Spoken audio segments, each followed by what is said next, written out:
కీర్తనల గ్రంథం 62వ కీర్తన.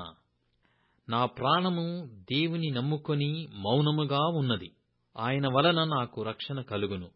ఆయనే నా ఆశ్రయదుర్గము, ఆయనే నా రక్షణకర్త. ఎత్తైన నా కోట ఆయనే, నేను అంతగా కదిలింపబడను. ఎన్నాళ్లు మీరు ఒకనిపై బడుదురు?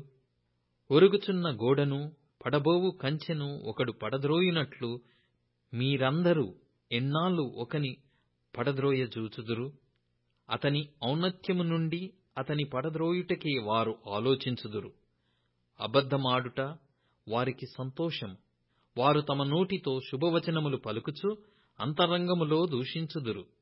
నా ప్రాణమా, దేవుని నమ్ముకొని మౌనముగా నుండుము.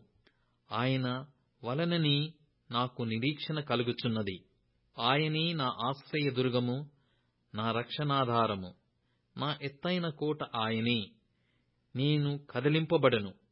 నా రక్షణకు, నా మహిమకు దేవుడే ఆధారము. నా బలమైన ఆశ్రయదుర్గము, నా యాశ్రయము దేవుని యందే యున్నది. జనులారా, ఎల్లప్పుడూ ఆయన యందు నమ్మికయుంచుడి.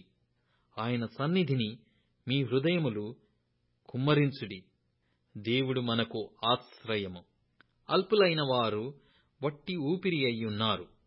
ఘనులైన వారు మాయస్వరూపులు. త్రాసులో వారందరూ తేలిపోవుదురు.